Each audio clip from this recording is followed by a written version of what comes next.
కాబట్టి ఒక్కసారి కరోనా వచ్చి ఇంత ఇబ్బంది పడిపోయిన ప్రపంచాన్ని మళ్ళా మనకు కరోనా రాకూడదు అని ఏ విధంగా కోరుకుంటారో వైసీపీ ప్రభుత్వం కూడా ఈ రాష్ట్రమే కాదు ఎక్కడా కూడా అది రాకూడదు, వచ్చిందంటే మనం కరోనా కంటే హీనంగా చనిపోతాము ఈ రాష్ట్రంలో అనేసి ఆలోచించి కరోనా లాగా వీళ్ళని పక్కన పెట్టేసినారు వైసీపీని. కాబట్టి 30 మంది కార్యకర్తలు ఉంటారు కదా, ఆ కార్యకర్తలను ఉత్సాహపరిచే దానికోసం మళ్ళా మనం వస్తాం, మీరు ధైర్యంగా ఉండండి, నేనున్నాను, మళ్ళీ మనం వచ్చిన తర్వాత బట్టలన్నీ ఇప్పేద్దాము అని చెప్పి మాట్లాడుతూ ఉంటారు. ఆల్రెడీ బట్టలు ఇప్పేసి రైట్ శ్రీకాంత్ గారు మాట్లాడతారు. ఓకే శ్రీకాంత్ గారు, మన నాయుడు గారు ఏమంటారంటే పాపం నాయుడు గారు చెప్పిన విషయం చిన్న స్టాలిన్కి తెలియక సనాతన ధర్మం కరోనా కన్నా కూడా పెద్ద వైరస్ అన్నాడు.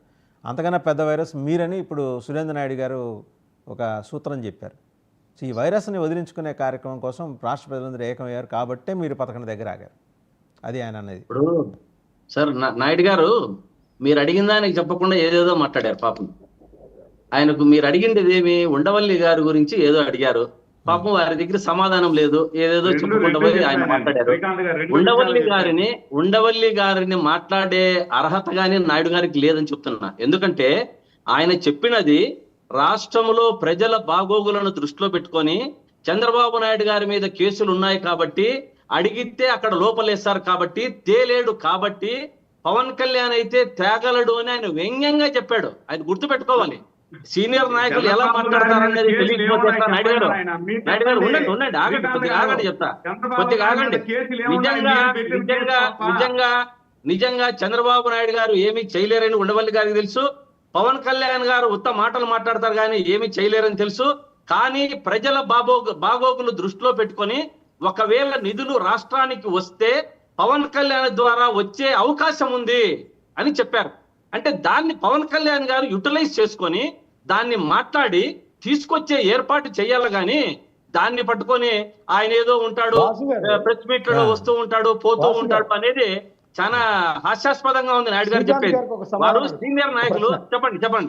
చెప్పండి సార్. శ్రీకాంత్ గారు యాక్చువల్గా ఆయన అన్నది ఏంటంటే, మీరు ఉండవల్లి అరుణ్ కుమార్ గారు ప్రెస్ మీట్ పూర్తిగా అంటే అటు జగన్మోహన్ రెడ్డి గారి మీద కానీ చంద్రబాబు నాయుడు గారి మీద కానీ కేసులు ఉన్నాయి, వాళ్ళు పోరాడే సత్తా లేదు, పవన్ కళ్యాణ్ మధ్య ఎటువంటి కేసులు లేవు, నిజాయితీగా ఉన్నాడు కాబట్టి ఇప్పుడు అదే కదా నేను చెప్పేది.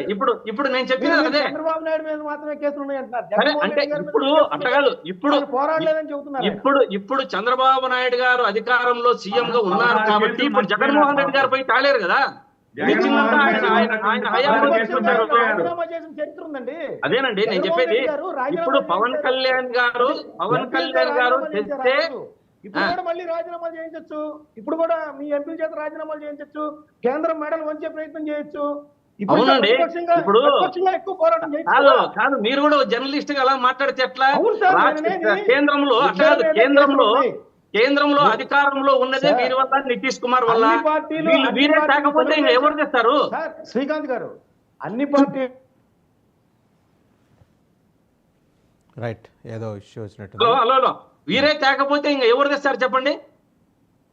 రైట్, ఒకసారి తిరుపతిరావు గారు మాట్లాడతారు. తిరుపతిరావు గారు వాసుదేవ్ గారు, అరుణ్ కుమార్ గారు అన్నదండి, దాని అంతరార్థం ఏంటండి? ఉండవల్లి అరుణ్ కుమార్ గారు మాట్లాడిన దానికి.